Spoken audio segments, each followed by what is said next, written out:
Oi gente, tudo bem? Já tem um tempão que eu tô ensaiando gravar esse vídeo, que eu digo que eu vou gravar alguns vídeos aqui pro YouTube para contar um pouquinho mais sobre a minha preparação. E eu decidi hoje gravar esse primeiro vídeo, mas tá tendo obra aqui embaixo do meu prédio, então eu peço desculpas se vocês ouvirem uma batucada de fundo aí, mas se eu adiasse mais eu ia acabar não fazendo tão cedo. Então, eu vou falar agora um pouquinho sobre a bibliografia que eu utilizei no meu estudo para concursos.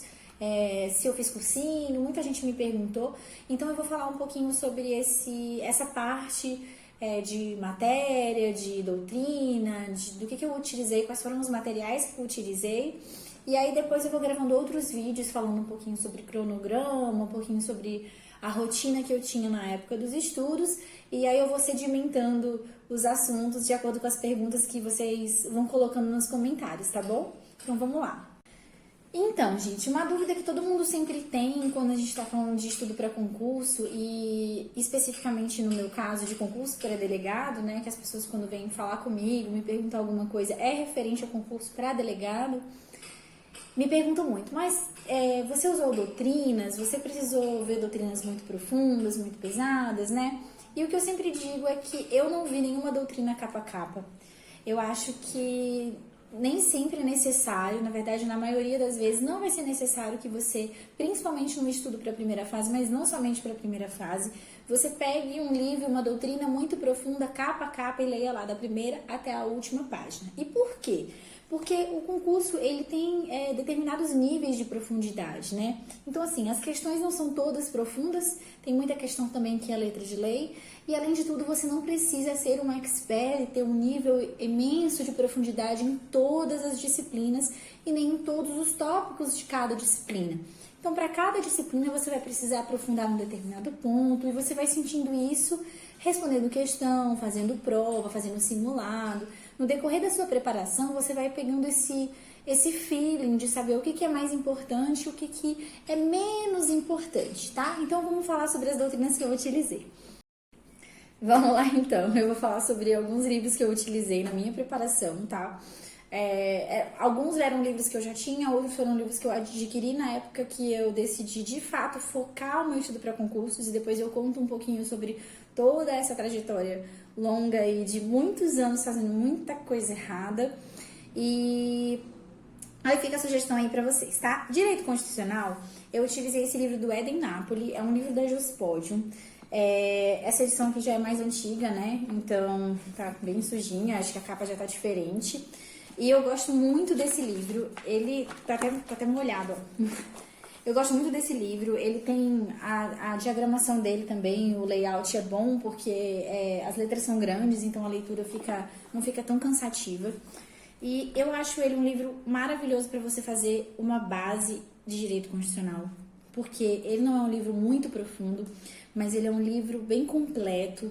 E eu percebi ao longo da minha preparação que ele era mais completo até do que eu imaginava. E eu utilizei ele para a minha prova objetiva, eu utilizei ele na época da discursiva e eu utilizei ele também na época da oral. Então, assim, ele não é aquele livro que vai ficar insistindo no mesmo tema, sabe? Falando várias vezes a mesma coisa. Ele vai bem direto ao assunto, mas sem perder profundidade demais com isso. Então, é um livro que eu gosto bastante de constitucional, principalmente se você estiver no começo dos seus estudos. Administrativo, eu usei o José dos Santos Carvalho Filho, mas eu não usei ele todo, eu não vi ele, evidentemente, de capa a capa, ele é enorme, gigantesco, né? Mas era o livro de administrativo que eu tinha, e eu tinha também o manual do Marcelo Alexandrino, que eu não tenho mais. Então, eu usava o manual para as coisas mais básicas, para fazer a base, e quando eu sentia que eu precisava aprofundar algum ponto, ou quando eu tinha alguma dificuldade de compreensão de um determinado tópico, aí eu vinha aqui para o Carvalhinho e dava uma pesquisada, uma estudada nesse ponto, quando eu sentia que eu precisava aprofundar. Às vezes, quando a gente pega um material que é muito sucinto, a gente não consegue compreender. Então, eu deixava essas doutrinas que são mais densas, que são mais completas, exatamente para dirimir essas dúvidas e para aprofundar somente naquilo que eu percebia que era necessário.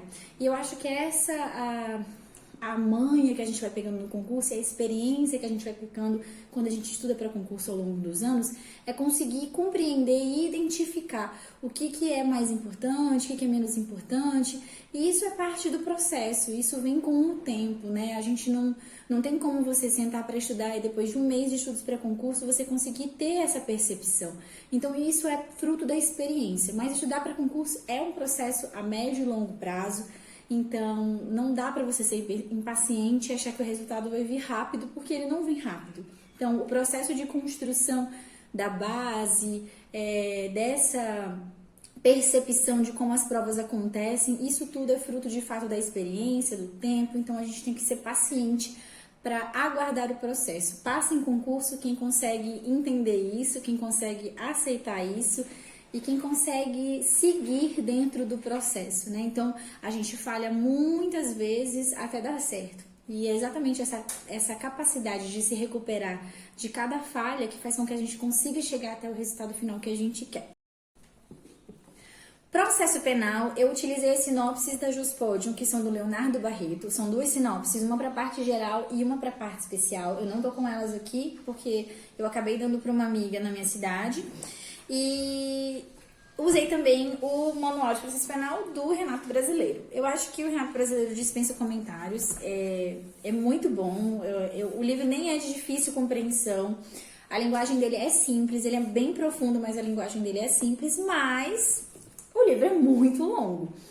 Então, não dava para você estudar isso aqui de capa a capa. Então, eu deixei o Renato Brasileiro no mesmo processo que eu fiz em Constitucional, para aqueles pontos que eu sentia que tinha mais necessidade, e também percebendo que normalmente em provas de polícia, alguns temas, eles caem com essa profundidade maior, eles caem com uma maior frequência, como inquérito policial, como provas, prisões. Então, são assuntos que têm uma maior incidência nos concursos de carreira policial.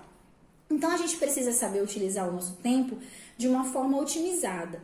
Não é você querer correr contra o tempo, ter pressa, atropelar processos, mas é você entender que você não pode despender a mesma energia e o mesmo tempo nas coisas de uma forma igual. Então, se eu faço concurso para delegado de polícia, eu não vou pegar o Renato Brasileiro e ler todo o capítulo que ele fala sobre júri, por exemplo. Já se eu faço um concurso para magistratura, é essencial que eu faça esse estudo dessa parte do processo penal de uma forma mais detalhada. Então, a gente vai pegando isso com o tempo.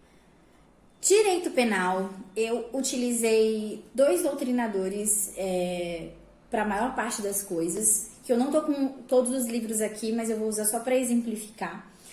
Eu usei o Kleber Masson para a parte geral. Esse aqui é de parte especial dele, mas o de parte geral dele, para mim, é um xodozinho. É bem longo também, mas eu acho que o Kleber Masson tem exemplos muito claros, a linguagem dele é muito clara e me ajudou muito a compreender vários institutos, principalmente da parte geral de direito penal, que particularmente é uma parte que eu gosto bastante. Mas eu sei que é uma parte mais difícil, mais complexa, né? E que a gente precisa ter essa base muito sedimentada. Então, eu sei que às vezes o concurseiro tem pressa e ele acha que é mais importante ele saber do artigo 121 em diante, que é ele saber os crimes, a parte especial. Mas sem você ter uma compreensão da parte geral, de como o direito penal ele se fundamenta, ele se baseia, você não vai conseguir ter a capacidade de compreender vários institutos lá na frente. Então, esse entendimento, essa compreensão da parte geral do direito penal, para mim, é essencial e eu acho que o Kleber Masson ele faz um trabalho impecável nessa parte. E para a parte especial, eu usei o Código Penal Comentado do Rogério Greco. Eu gosto muito da sistemática de Código Penal Comentado, mais do que de manual e de livro, principalmente para a parte especial. Para mim, ele fica mais fácil da gente entender, concatenar as ideias, então eu prefiro. Eu sei que nem todo mundo prefere, mas eu prefiro. Eu já tinha esse livro do Rogério Greco em casa, então eu aproveitei e utilizei ele, mas fica a indicação também aí do Código Penal Comentado do Rogério Sanches, que todo mundo gosta muito, e eu particularmente gosto muito dele como professor também, então tenho certeza que a obra também vai ser bem completa, né? Então essas foram as doutrinas que eu utilizei para direito penal. O Kleber Masson mais para a parte especial e o Rogério Greco para a parte geral e o Rogério Greco para a parte especial. Legislação especial. E isso é uma coisa que eu tenho percebido. Eu tenho um Instagram em que eu falo de concursos, né? Se você quiser me seguir lá, é o @jumenezesdpc. Mas aqui no link da bio do YouTube tá lá o meu Instagram, eu vou deixar aqui também. Em que eu falo sobre concursos e eu percebo às vezes alguns erros que algumas pessoas estão cometendo, não porque eu saiba mais do que ninguém, mas porque a gente acaba pegando uma certa experiência quando a gente vai quebrando a cara muitas vezes nesse processo, né? E eu vejo que em relação à legislação extravagante, muita gente se atém somente à leitura da lei seca. E sim, nos concursos públicos, inclusive nos concursos de carreira, cai muita lei seca, cai a letra da lei pura. E você precisa colocar isso na sua rotina de estudos, a leitura da lei seca. Mas a legislação extravagante tem uma parte doutrinária muito importante. Então, tem entendimentos jurisprudenciais, tem uma parte histórica, tem uma parte de doutrina que ela é imprescindível também para a compreensão e que cai em prova. E que se você faz o estudo somente da lei seca, das legislações extravagantes, você não vai estar com a profundidade necessária que muitas vezes a banca vai exigir de você. Eu utilizei, eu tenho, na verdade, vários livrinhos pequenos de legislação extravagante, mas acho que esses dois são os que eu usei com mais frequência, e são os mais, assim, foram os mais importantes na minha preparação. Um foi esse aqui, a legislação criminal para concursos, do Fábio Roque, do Nestor Távora e do Rosmar Rodrigues Alencar, que é da editora Juspodium. Eu tenho muita coisa da Juspodium, porque a Juspodium sempre tinha promoção, então eu aproveitava as datas de promoção e de desconto para comprar. E eu usei também esse aqui de execução penal, que eu acho que é uma lei extravagante, mas que tem uma importância, uma densidade e uma extensão muito maior, que é do Norberto Avena também. E é como se fosse um código comentado, mas é da lei de execução penal e é maravilhoso também. E eu tinha algumas outras sinopses com algumas outras legislações, né? E o compêndio do Gabriel Habib também é maravilhoso, também é da Juspodium, salvo engano.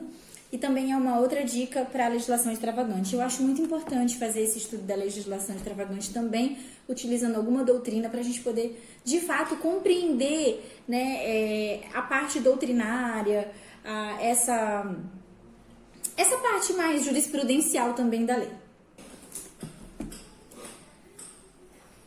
Direitos humanos, medicina legal, essas outras disciplinas menores, direito agrário, que caiu num concurso que eu fiz e eu precisei ver também. Quando cai essas disciplinas menores, digamos assim, eu sempre utilizei as sinopses da Juspodium. Medicina legal, direitos humanos, para mim, a sinopse é muito suficiente para uma prova de primeira fase, pelo menos para as provas de delegado de polícia. Não sei para as provas de defensoria, por exemplo, que eu sei que exige um conhecimento de direitos humanos muito mais aprofundado. Mas a cobrança de direitos humanos em provas de carreiras policiais tem sido uma frequente e eu acho que isso não vai mudar. A tendência é que cada vez mais tenha essa cobrança de direitos humanos dentro das carreiras policiais. Medicina legal, eu sei que tem livros muito melhores do que a sinopse. A sinopse é muito resumida mesmo, mas para mim deu uma boa base para o que eu precisava e eu conseguia fazer ali o básico em medicina legal nas provas que eu fiz. Nunca foi um grande problema para mim. Mas eu sei que tem livros melhores e o que é para mim melhor em medicina legal, se você puder fazer uma isolada de um curso, porque eu acho que é uma disciplina muito diferente das disciplinas jurídicas que a gente está acostumado, né? Então, medicina legal tem uma parte mais jurídica, mas tem uma grande parte que é médica. Então, é uma forma de estudar, é um tipo de conteúdo muito diferente daquele que a gente está acostumado, e um professor com uma boa didática, ele auxilia muito a gente nesse processo de compreensão dessa disciplina que é diferente daquilo que a gente costuma ver, né? E eu gosto muito da professora Luciana Gazola do Supremo, e todo mundo que já fez isolada com ela me disse que gostou muito, que conseguiu aprender muito. Então, fica a dica, mas quem tiver dicas de outros professores, deixa aí nos comentários pro pessoal que for assistindo. Acho que de doutrina, basicamente foi isso. A leitura da lei seca eu fazia em 3 momentos. Eu fazia uma leitura ciclada, eu demorei muito para fazer isso, na verdade. Eu deixei a leitura de lei seca durante muito tempo de lado. E quando eu comecei a chegar naquela fase de fazer 65, 70 questões e não passar disso, eu passei por um processo de conseguir entender o que eu estava fazendo de errado e onde é que estava a minha falha. E uma das minhas falhas era exatamente a leitura da Lei Seca. Então, a partir desse momento, eu comecei a intensificar a leitura crua do Vade-Mecum, de sentar e ler tantos artigos durante um tempo, no outro dia continuar. E isso fez uma tamanha diferença que foi exatamente aí que eu consegui saltar nessa quantidade de questões e passar nas objetivas. Eu fazia também quando eu estava respondendo questão, então toda vez que uma questão citava um artigo, um inciso, ainda que não fosse na alternativa correta, eu ia lá no Vade-Mecum e eu dava uma grifadinha. E o outro momento era durante o estudo normal, né? Então, tô lendo aqui uma coisa na doutrina, tô assistindo uma aula, citou esse artigo, eu estudava ali com o Vade-Mecum aberto para dar aquela olhadinha. Nunca é demais. Como tudo, eu acho, na preparação para concurso, mas principalmente na Lei Seca, a repetição é essencial para que você consiga fixar. Então, não adianta você achar que você vai ler uma vez e você não vai esquecer nunca mais, porque você vai esquecer a não ser que você seja um gênio. Então, você vai precisar ler várias e várias vezes. Questões, eu usei a plataforma do Que Concursos. Eu sei que hoje em dia existem outras plataformas, mas na época era a plataforma que eu conhecia e não tenho nada a reclamar. Eu sempre gostei muito, eu gostava muito dos comentários dos outros concurseiros, eu filtrava ali pela relevância e dali eu tirei muita coisa para o meu material de revisão. Eu copiava muito esquema bacana, muito comentário que era para fazer aquela leitura de véspera, revisão de véspera maravilhoso. Não utilizei muitos comentários dos professores, eu gostava mais dos comentários dos outros candidatos. E jurisprudência, eu usei o site do Dizer o Direito, eu lia os julgados comentados completos, não a versão resumida, eu fazia um caderninho de resumo meu próprio, eu falo sobre isso no Instagram, eu tenho um destaque sobre isso no Instagram, não sei se eu tenho vídeo aqui no YouTube, se eu já passei pra cá, mas eu tenho postagem lá no Instagram também, que eu explico direitinho como eu fazia esse estudo da jurisprudência, que pra mim foi, assim, essencial, foi um divisor de águas na minha relação com a jurisprudência quando eu comecei a fazer o estudo dessa forma, de ler lá o informativo completo, fazer esse resumo, essa revisão, e isso me fez ganhar questões em todas as fases dos concursos que eu fiz. E eu sei que a gente tem pressa quando a gente está estudando para concurso, mas o que eu mais vejo é isso, muita gente querendo atropelar processos, né, e buscar os caminhos que são mais rápidos. Mas nem sempre os caminhos mais rápidos são aqueles que vão te levar ao resultado de uma forma mais rápida. Então, muitas vezes a gente está correndo, mas a gente está correndo para lugar nenhum. E vale muito mais a pena você andar um pouco mais devagar, mas você está indo na direção correta. Então, estudar para concurso público não dá para você ter pressa, para você ter impaciência, e ele é um caminho longo mesmo, e você não está apostando corrida com ninguém. Então, você precisa passar por todos os processos, você precisa, de fato, entender que leva tempo até você ter compreensão de tudo, que você vai precisar revisar, que você vai precisar ver mais de uma vez as coisas, você precisa passar por tudo, né? Não dá para você dizer, ler lei seca eu não quero, fazer questões eu não quero, estudar jurisprudência eu não quero, porque você vai precisar de um pouquinho de tudo. Mas a gente fica para falar um pouquinho mais sobre essa coisa geral da preparação num outro vídeo, tá bom, gente? Obrigada para quem ficou até aqui. E é isso, se inscreva aí, vai me seguir no Instagram e a gente vai conversando mais por lá também.